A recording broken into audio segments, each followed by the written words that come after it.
the IBF have today tentatively announced that there will be a fight between IBF super middleweight champion Carl Froch and mandatory challenger George Groves taking place this year on November 23rd. Now, as we all know, Groves got made mandatory challenger fairly recently, and the IBF set a deadline for both parties to come to an agreement, or the fight would go to purse bids after that. All right. Now, during that period, promoter Eddie Hearn, the guy who promotes both of them, asked for an extension, right? Because he really wanted to explore all options for both fighters. There was a possibility that Froch could vacate, or Groves could go in a different direction, maybe try and get a shot at Saki or Bika. But judging by this announcement today from the IBF, it looks like both parties have decided, nope, they don't want to go in a different direction. They want to fight each other. They want to get it on. So this is obviously a big fight in the UK. Now, according to this article here on boxingscene.com, I'll put a link in the description below. According to this article, there will be a formal announcement tomorrow. I believe a press conference taking place tomorrow about this fight. All right, so it's quite exciting for UK boxing fans. It's a good matchup. This is a good matchup. Now, in terms of, a lot of people think that this is too early for George Groves, and I hear that. Right, he ain't fought anywhere near this type of level. Carl Froch has fought the best in the business for years and years on end. He's very battle hardened. He's very experienced. He knows what he's doing in there by now. And, George Groves is seen as this fresh-faced kid who's a little bit vulnerable and not quite ready, a little bit wet behind the ears. That's how people see it. And I definitely understand that. I definitely understand people when they say that it's a bit too early for George Groves. But boxing is a risk-reward business, right? It's a risk-reward business. And the way I look at it, I agree with a couple people on Facebook, right? There's a couple people on Facebook who are saying that they think that they're happy this fight is taking place because it's better to strike while the iron is hot. Yeah. And I actually agree with that. Yes, it is a big risk for Groves, but the super middleweight division is a stacked division. There's a lot of talent in the super middleweight division. There's a lot of dangerous fighters out there. There's very few in terms of world level. There's very few easy fights out there for George Groves. So the way I look at it, you might as well go for one of the big boys. And since Carl Froch is, a domestic rival as well as on the world scene, I don't see why not, to be honest with you. Because like I say, it's a risk-reward business. If George Groves was to, say, leave it a couple years or 18 months and fight Froch down the line, let's say Froch fought Ward again and lost, or looked bad in a couple fights, and then Groves fought him down the line and beat him, he ain't going to get no credit for beating Carl Froch because people will say that he's on the slide.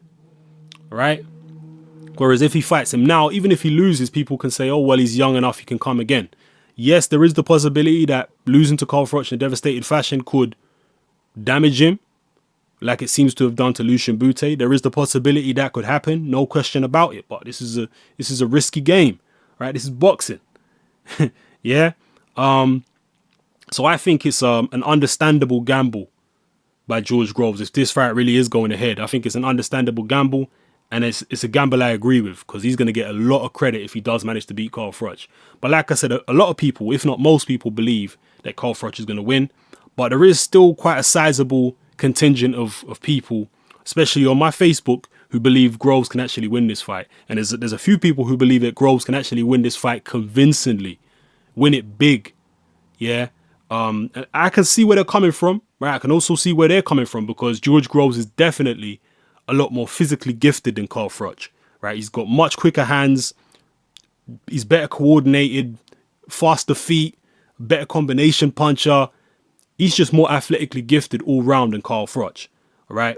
But Carl Froch has overcome those kind of opponents before, right? Jermaine Taylor was more gifted than Carl Froch. And I know it did take Froch a long time. He did have to get off the canvas and all that kind of stuff. But eventually he managed to touch Taylor in the chin and he took him out, right? He fought Andre Dirrell. Well, most people thought he lost to Dirrell. That's fair enough. But he has fought other people. Even Lucian Bute is, more athletically gifted and coordinated and stuff like that than Carl Froch. He took Lucian Bute out. Yeah. He has been in there with the best in the world, Carl Froch. He's been in there with the very best. He's been in there with the most athletically gifted and talented fighters around. And with the exception of the Ward fight, he's always managed to remain competitive with these people, even if not everyone believes he won every single one of those fights. All right. So does Groves really have anything that Carl Froch hasn't seen before and can't deal with? Does he really have anything? Like I say, Groves is more naturally gifted and talented. But if it comes down to, you know, a dogfight, obviously, and Carl Froch is very good at dragging people into a dogfight. If it comes down to a dogfight, you'd have to favor Carl Froch in that, right? Because we know his chin is tried and tested. Now, I'm not saying that George Groves don't have the power to hurt Carl Froch, because George Groves has proved himself to be a very good puncher, albeit at a lower level. But he's proved himself to be a very, very good puncher. Froch was down against Jermaine Taylor, so it wouldn't surprise me if Groves was able to hurt Carl Froch, maybe drop him. Who knows? All right, so I'm definitely not discounting that. But Froch's chin is a hell of a lot more proven than George Groves. All right, and even if Groves was out boxing Carl Froch for the majority of the fight, you would imagine that sooner or later Carl Froch has to get through on George Groves. He has to get through sooner or later. You know, that's what you would imagine. So right now, if you would ask me right now, if I had to pick, I would say Carl Froch wins the fight. But this is not a prediction. I'm definitely gonna go back and look at a lot of their fights again and really do some detailed, thorough analysis before I make my prediction, because Groves definitely has a lot of potential, man. There's no question about it. All right. Carl Froch, I've always said he's not the most gifted fighter, you know, in terms of physical ability. So there's definitely things there, even technical things, that George Groves can exploit in Carl Froch. We all know Carl Froch is not the most technically brilliant fighter out there. So there is things that George Groves can exploit and expose, but I don't know. Can he get through the tough times in a fight with Carl Froch? Because there's going to be tough times. All right, there's going to be tough times. Can he get through the tough times? Can he get through the rough spells? Because when Carl Froch sense any kind of weakness in you, he is going to go for the kill and he ain't going to let you off the hook. I mean, he was relentless. He was like a man possessed against Lucien Bute. When he noticed he had Bute rocked, man, he went at the guy like he was possessed. You know, and you would not have liked to have been in Lucien Bute's shoes when Carl Froch was going beast mode like that. You know, can George Groves, you know, fight off that kind of attack if Carl Froch manages to catch him? You know, these are the questions you need to ask yourself. So yeah, I think it's a very intriguing fight. Obviously a huge fight here in the UK.